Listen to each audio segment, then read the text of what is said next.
Commissioner Greg Beck is concerned about the slavery days and concerned about monuments to men who fought on the wrong side in the days of the moral tariff and the effort of the South to throw that Leviathan off its economic back and maintain the independence of the states that they had before the coup in Philadelphia that brought us constitutional government that many, many good men, godly men, opposed, right? If you were right in the old days, if you were the classical liberal that I am in the old days, you would have been against the Constitution. You would have hated it. You would have fought against it. You would have said no to the Constitution. Why? Because it would end in centralization, which is what we have today. We have today what was promised in the founding, a strong national government that Alexander Hamilton wanted. We are in Hamilton County here. David Tulis at AM 1240 and FM 92.7. Local economy and free markets, our theme. And we live in the county named after this patriarch of government, this patriarch of the illusion, finally it's proven to be the illusion of strong national federal government, which we don't really have. Commissioner Beck is concerned about slavery and the slavery days and the humiliation that statute of General A.P. Stewart represents. Well described, by the way, in a nice piece by John Shearer. John Shearer, at kind of a local historian, a writer, whom I knew in my days at the Times Free Press, where I worked as an editor for 24 years. John Shearer left sometime well before I did, but he has a nice piece at Chattanooga.com about General Stewart. So read that at Chattanooga.com. John Shearer is the writer. The concern, I'd say, for Commissioner Beck and other members of his race is this, that we and he and his people and you, my listener, and your people, we are all divided and oppressed by like systems that are progressive interventionist state systems. And these are numerous, and there are 10 of them, at least 10 of them. Go to Nooganomics.com, by the way, our chief sponsor, and read my analysis of the 10 forms of slavery that black people today accept. And they accept it because they don't really realize, they don't see the slavery there. The slavery is not chattel slavery, but it actually is a kind of corporate economic, political, and legal servitude brought upon us by corporations and corporation-oriented government, right? That is commercial government, the big bugaboo with David Tulis. You know, the Nooganomics.com sees the fall and sees what we have today in our status quo. In terms of that moniker, commercial government. It sounds boring, but it's not very inflammatory. I want you to know that the call to accuse the government of being commercial government is a very sharp accusation against it by me, your host here, David Tulis. And that is because I'm a classical liberal, a pro-government classical liberal who believes in government and is a classical liberal. And you have to figure out what that means. Just keep tuned in here. And in fact, tell a friend about my show.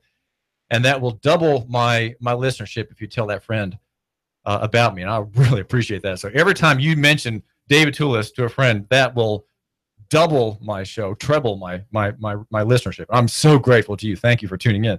But listen, we've got a lot to get to. And Commissioner Beck is concerned about black slavery. But I'll just have you know that black children face a death rate at the hands of the blue-gloved hands. You know, the abortionist who kills the baby is wearing blue gloves, so you can't see the color of the hand. It may be white, probably is white, but that baby girl, baby boy who's black, a black-skinned person in the womb is going to be destroyed. And the rate is, I made a tally just the other day, is 151 boys and girls slain in our county from county moms. In 2015, very stale, moldy data from the good people in state government. The rate is about 3 or 4 times more than the white baby. So the blue-handed gloves destroys black children 3 to 4 times more regularly than white. And I know you, my listener, you not being a racist, would care equally about white children and black children being destroyed. Now, Commissioner Beck, what about that? And what about another thing, Commissioner Beck, that in fact is not in the not one of my 10 points in the roundup of 10 forms of servitude by black people in Chattanooga.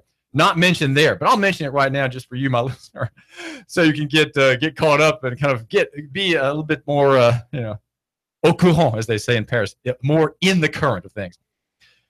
We have a slave system today and I'm holding up the annual report. By the way, it's here in my hand. Very nice people on the front. A few mixed race photograph here. The fiscal 2016 annual report by Tony Parker, Commissioner, the Department of Correction. This is the state government slave department, right? This is the slave department. And you don't be shocked. Come on, get off of it. We have slavery in Tennessee. It's in the Bill of Rights. It's in the Bill of Rights.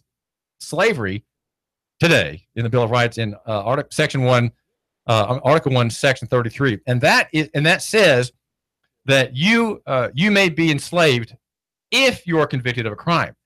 If you are convicted of a crime in Tennessee, you are become a state slave, and there is a large system to administer safety and repentance and goodness and care. To you, 6,000 people work for this Department of Correction. There are 108,000 offenders, felons in this system under a $920 million budget in 14 prisons, 3 of them operated by for-profit commercial enterprises, namely in our state, Core Civic, formerly called Corrections Corporation of America. And the average fiscal year average of felons. I've got some numbers here. I'm not quite sure about. Okay. Altogether, there are 108,000 offenders subject to that department. Some of them are not in the jail, but in the last fiscal year, average was 29,767 felons. So these are people who have committed crimes, murder, rape, thievery, assault, robbery. Some, of course, have been. I think about 15% have been involved in so-called drug crimes, which are usually not crimes at all, but they're not common law crimes. They're not inherent evils. Acts of inherent evil. So it's 29,767 slaves run by this department. And because people who claim to be Christians have not read their Bibles, they have nothing to say about this system. Okay, they have nothing to say about this system. Black people have nothing to say about this system as being per se ungodly. Okay, they have nothing to say about it, and so we just accept it. So I know I'm making a mistake here. I know I'm falling into the talk show host, the pundit problem. Of saying, well, listen, you talk about someone complaining about monuments to Confederates, and you want them to change the subject. And I know that's not fair, and I don't want Greg Beck to change the subject if he doesn't want to. But I'm just saying that there are some real problems. There are some real servitudes that really affect black people today. Just one, for example, taught in the public school that your job in public school is to become employed. Well, no, if you're a black person, being employed is entering into the master-servant relationship, legally speaking. Why do you want to enter into the master-servant relationship? Don't you want to be the master, right?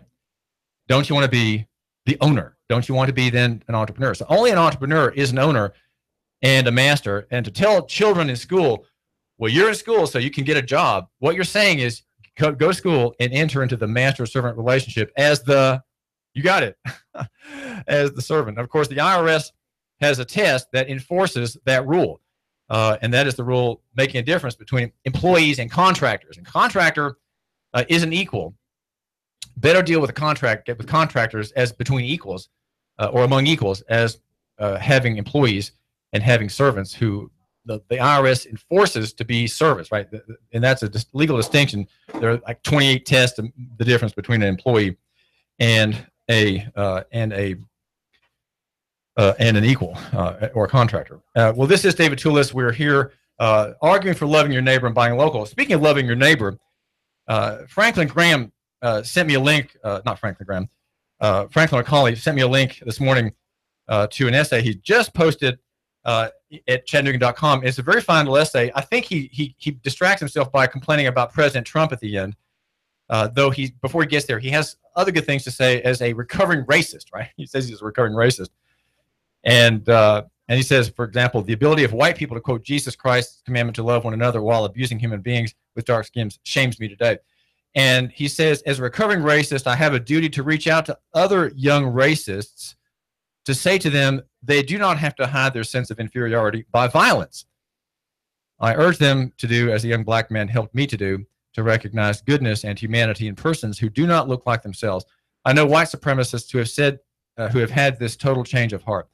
And Franklin McCauley is pointing out something that I think is kind of obvious, right? We're going to be talking with a doctor in a few minutes, Dr. Angela Lund, who's all about the way we're made, right? We're going to hear about how we all have jaws and how sleep apnea is a problem.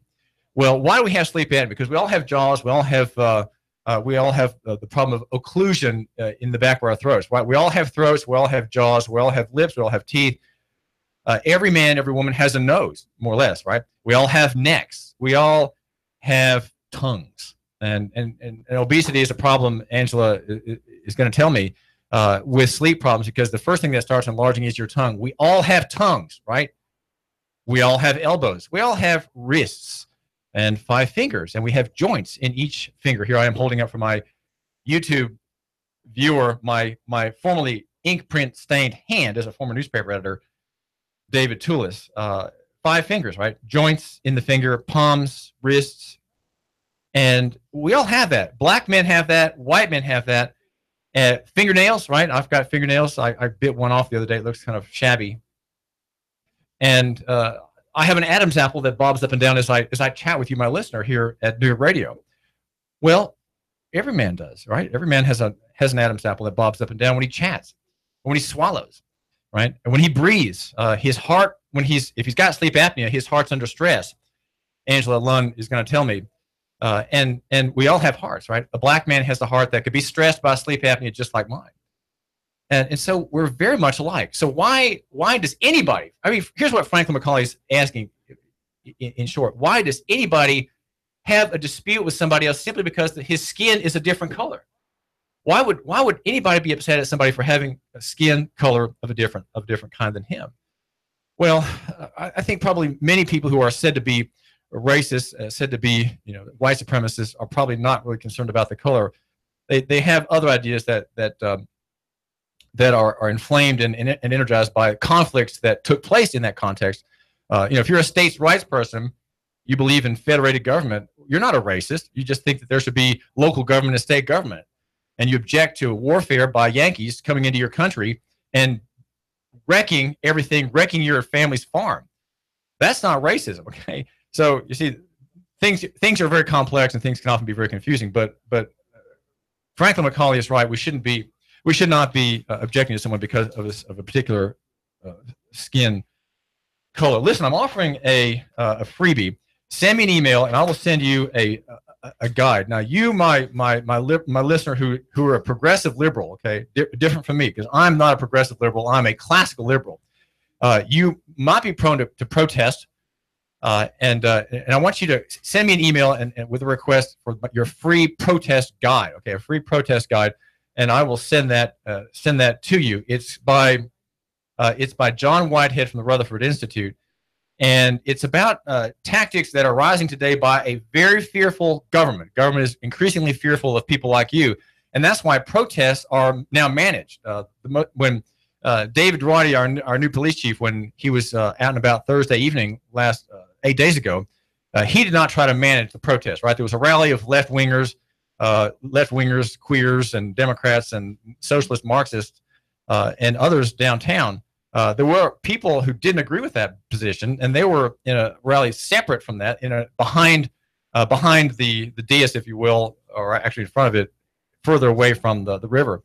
And there was no clashing, and the police were very respectful, and they just let people mingle and do and have discussions as they wanted to, and didn't try to interfere, didn't try to make themselves the demonstration, as they did in 2014 when the white nationalists had a protest on the courtyard lawn downtown. The demonstration was not by white nationalists. It was by the Chattanooga Police Department. That was the story. That was the conclusion of our reporting of that event. But we have in our day a great deal of stifling of dissent, forcing protesters into free speech zones, declaring whole areas off limits for expression, using militarized police to intimidate, to deter people like you from exercising your rights to demonstrate. The booklet is called Constitutional Q&A, The Right to Protest. And I want you to send me an email. Do 2 things in this email. A, request a copy of this booklet. I will send it to you by reply. And B, tell me what I need to be talking about, right? Send me a tip, send me a video file, send me a link at Nooganomics.com. That's Nooganomics.com. That's our website, the chief sponsor here at the David Tulis Show on Nooga Radio. That's Nooganomics.com. Nooganomics.com. The man with the bow tie. And John Whitehead says this. He says, the unspoken freedom enshrined in the First Amendment is the right to think freely and openly debate issues without being muzzled. Without being muzzled or treated like a criminal. 800-8949, 800-8949. Unfortunately, whether it's through the use of so-called free speech zones, the requirement of speech permits, the policing of online forums, or a litany of laws and policies that criminalize expressive activities, what we're seeing is the caging of free speech and the asphyxiation of the First Amendment. This is John Whitehead, runs the Rutherford Institute in Charlottesville, Virginia, and he's the author of an important book, Battlefield America, The War on the American People. That is being done now by the state. It's being done in Sequatchie County with his political prisoner, Carol Gaddy, by Judge Thomas Graham in Chancery.